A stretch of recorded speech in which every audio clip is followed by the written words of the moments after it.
जिंदगी में कभी भी ये गलती प्लीज मत कीजिएगा, क्योंकि हर किसी का सपना होता है अपने पैर पर खड़े होकर के अर्न करके बहुत सारा पैसा कमा करके एक प्रॉपर्टी खरीदूंगी। और जब भी आप प्रॉपर्टी खरीदने के लिए जाते हो, आप कुछ डॉक्यूमेंट्स बिल्कुल भी देखना जरूरी समझते नहीं हो, और यहीं पर ही आम इंसान मात खा जाता है। इसीलिए आप आगे चल करके फंस जाते हो।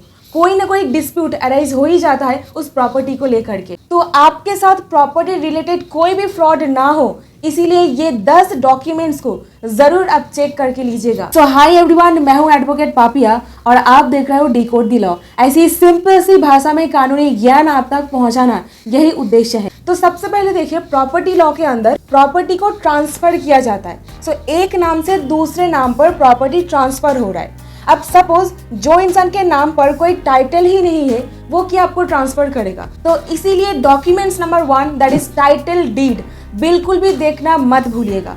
टाइटल डीड मतलब क्या? किसके नाम पर टाइटल है। सपोज मेरा ओनरशिप है, I am the owner of this property, ये आपको बिल्कुल सबसे पहले चेक करना है। और अभी देखिए, प्रॉपर्टी आपके पास मेनली 3 तरीके से आ सकता है। सबसे पहला, आप किसी से प्रॉपर्टी खरीद रहे हो, दैट मीन्स आपको वो इंसान सेल कर रहा है। और दूसरा, आपके पास प्रॉपर्टी गिफ्ट डीड के थ्रू या फिर आपके फादर वसीयत के थ्रू देके जा रहे हैं। तीसरा, आप हो सके कोई म्यूनिसिपल कॉर्पोरेशन से खरीद रहे हो और वहां पर होगा एक deed of conveyance. So conveyance deed के थ्रू आपके पास प्रॉपर्टी आएगा। तो मोटा मोटा ये 3 सोर्सेज से आपके पास प्रॉपर्टी आ सकता है। अभी देखिए, आप किसी से खरीद रहे हो, दैट मीन्स आपके पास सेल डीड होगा। तो सेल डीड में टाइटल किसके नाम पर है, ये जरूर आप चेक कीजिएगा। और क्या होता है बता देती हूँ, इंडिया में ज्यादातर लोग प्रॉपर्टी पावर ऑफ अटॉर्नी से खरीद लेते हैं। Let me tell you one thing, power of attorney से कभी भी कोई इंसान प्रॉपर्टी खरीद नहीं सकता है, क्योंकि प्रॉपर्टी आप खरीद रहे हो, दैट मीन्स आपके नाम पर प्रॉपर्टी ट्रांसफर किया जा रहा है। और पावर ऑफ अटॉर्नी से कोई भी प्रॉपर्टी ट्रांसफर नहीं हो सकता है। और यहीं पर ही लोग मार खा जाते हैं, उनको पता ही नहीं होता है। स्टैम्प ड्यूटी बचाने के चक्कर में, और जो स्टैम्प ड्यूटी आपको बिल्कुल देना चाहिए कोई भी प्रॉपर्टी खरीदने से पहले, वही आप बचाने के चक्कर में पावर ऑफ अटॉर्नी से प्रॉपर्टी ले लेते हो। ऐसा बिल्कुल भी मत कीजिएगा। या फिर आपके जान पहचान के जो इंसान पावर ऑफ अटॉर्नी से प्रॉपर्टी खरीद रहे हैं, उनको प्लीज रोकिए। और अभी सपोज आप पावर ऑफ अटॉर्नी से कोई प्रॉपर्टी खरीद ली हो, तो क्या होगा मैं आपको बताती हूँ। तो पावर ऑफ अटॉर्नी किसी भी वक्त रिवोक किया जा सकता है, मतलब पक्का इन फ्यूचर कोई ना कोई डिस्प्यूट अराइज होगा ही होगा, ठीक है। और तीसरा बात, पावर ऑफ अटॉर्नी कोई भी सेल का कंक्लूसिव प्रूफ नहीं होता है। कंक्लूसिव प्रूफ मतलब यहाँ पर कोई कुछ भी सवाल नहीं उठा सकता है। मैं ओनर हूँ, that means I am the owner, कोई कुछ भी नहीं कर सकता है मेरे इस जमीन के ऊपर, ठीक है। तो ऐसा पक्का काम पावर ऑफ अटॉर्नी नहीं करवाता है। पावर ऑफ अटॉर्नी एक रजिस्टर्ड डॉक्यूमेंट नहीं होता है। Suraj lamp industries versus state of Haryana and others, ये केस पर honourable supreme court of India बिल्कुल साफ लैंग्वेज में बता दिए है दैट पावर ऑफ अटॉर्नी से प्रॉपर्टी खरीदा नहीं जा सकता है, इससे कोई भी सेल नहीं होता है, ये बिल्कुल नल एंड वॉइड माना जाएगा, और ऐसा करना अपराध है, एब्सोल्युटली इलीगल है। तो एक गोल्डन टिप, बिल्कुल भी पावर ऑफ अटॉर्नी से प्रॉपर्टी मत खरीदे। दूसरा document that is chain of documents, मतलब जैसे एक नदी का सोर्स होता है ना, एक नदी उत्पत्ति कोई और जगह से होता है और जाकर के मिलता है कोई और जगह में, इस तरीके से एक प्रॉपर्टी का भी सोर्स होता है। मतलब वो प्रॉपर्टी आया किधर से है। सपोज ए ने खरीदा बी से, बी ने खरीदा सी से, सी ने खरीदा है डी से, ठीक है। तो ऐसा करके आपको बैक कैलकुलेशन करके पीछे जाना पड़ेगा। बैक कैलकुलेशन करके आपको पता चलेगा प्रॉपर्टी का रियल ओनरशिप कैसे कोई इंसान के ऊपर एक्टिव हो रहा है, ठीक है। तो ये आप करना बिल्कुल भी मत भूलिएगा।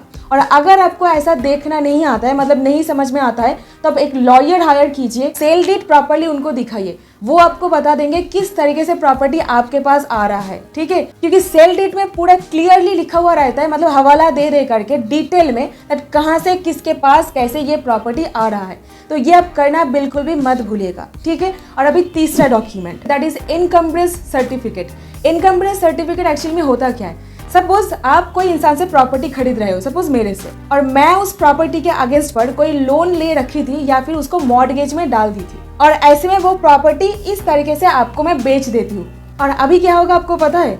मैं बताती हूँ। 5 या फिर 10 साल बाद आपके पास एक लेटर आएगा दैट सर आपका ये मॉर्गेज बाकी है या फिर लोन आप पे नहीं कर सकते हो, इसीलिए आपके इस प्रॉपर्टी से हम लोग लोन रिकवर कर रहे हैं। और अभी आपका रिएक्शन होगा दैट है मैं तो कोई लोन लिया ही नहीं है, ठीक है, तो मैं क्या करूं। और यहीं पर आपको क्या करना है, प्रॉपर्टी खरीदने से पहले रजिस्ट्री में जाइए, आपके लोकल जो अथॉरिटी है वहाँ पर जा करके फॉर्म नंबर 22 फिल करके सबमिट कर दीजिए।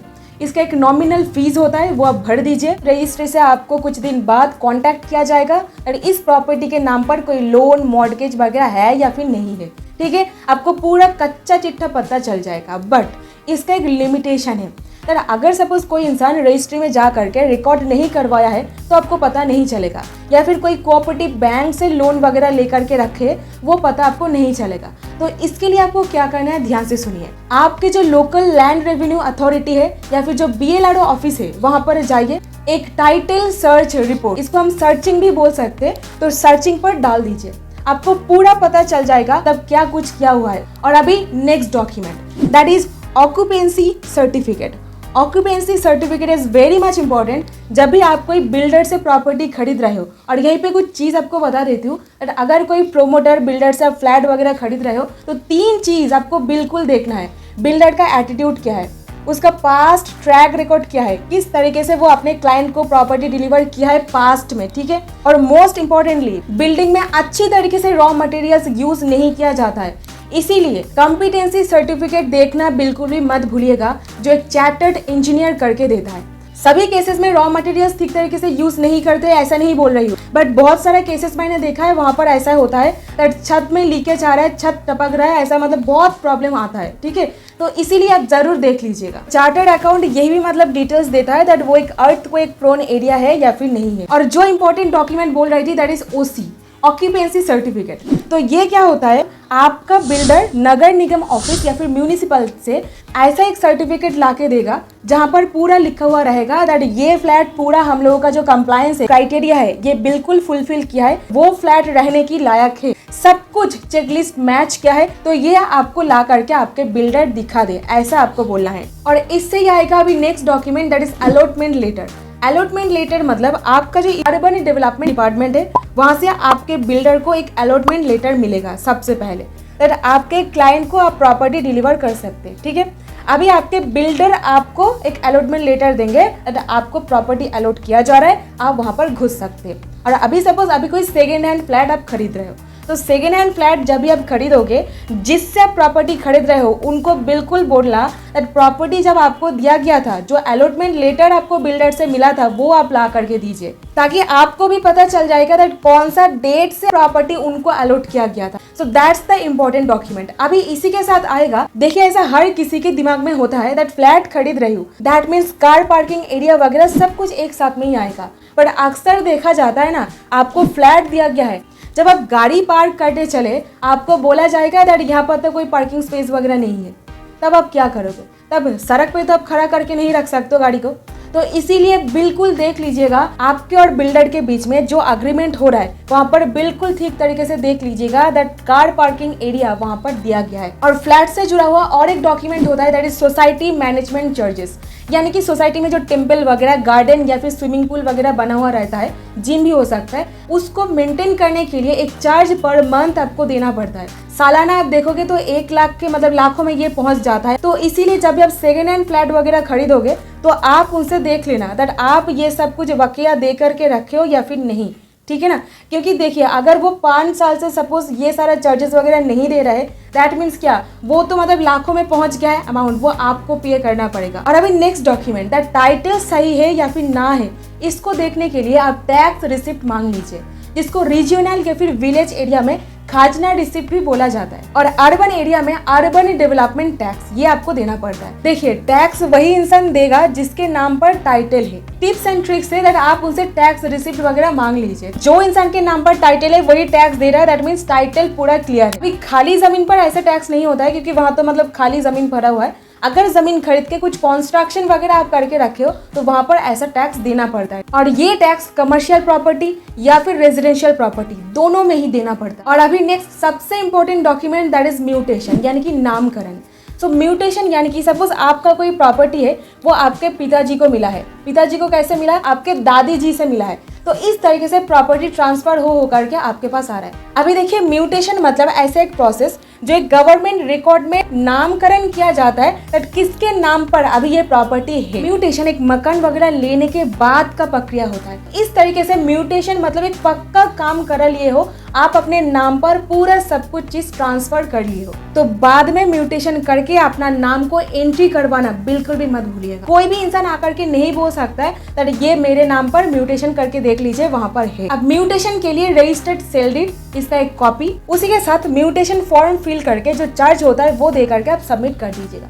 इससे क्या होगा, सपोज माफिया से राज को प्रॉपर्टी आ गया है, ये गवर्नमेंट रिकॉर्ड पर चला जाएगा। ऐसा काम पावर ऑफ अटॉर्नी से बिल्कुल भी नहीं होता है। और अभी मान लीजिए आप पावर ऑफ अटॉर्नी से ट्रांसफर वगैरह की हो, अभी मान लीजिए आप पावर ऑफ अटॉर्नी से ऐसा कोई ट्रांजैक्शन वगैरह कर रहे हो।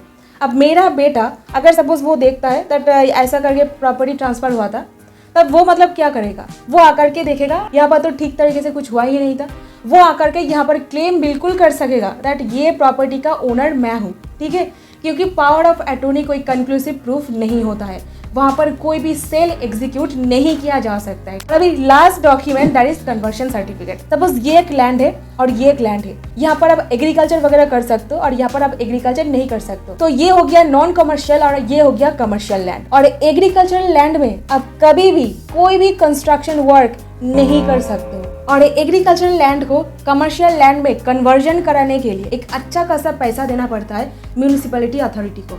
तो ये आप बिल्कुल ध्यान में रखिएगा कि आपका कंस्ट्रक्शन कौन सा लैंड पर हो रहा है। और अभी सपोज आप वही लैंड पर कोई मकान वगैरह खड़ा कर चुके हो या फिर दुकान वगैरह कर चुके हो, तो क्या होगा पता है, अभी आप फंस जाओगे। ये फंस गया सीएम। आपके नाम पर एक लेटर आएगा दैट सर आप एग्रीकल्चरल लैंड में ये सब कुछ काम किए हो। तो ये सब चीज पकड़ने के लिए आपको थोड़ा सा इन्वेस्टिगेटिव होना पड़ेगा। माइंड को मतलब आप हर तरीके से घुमा करके देखिए, एकदम दिमाग को शांत करके। और ऐसी ही और इन्फॉर्मेशन के लिए चैनल को सब्सक्राइब कीजिए एंड दोस्तों के साथ जरूर शेयर कीजिएगा। और अपने ज़िंदगी के पहले जब प्रॉपर्टी आप बाई करने के लिए जाओगे, ये सारे गलती बिल्कुल भी मत कीजिएगा। ये हर पॉइंट दिमाग में बिल्कुल बिठा लीजिएगा। Thank you so much for watching this video.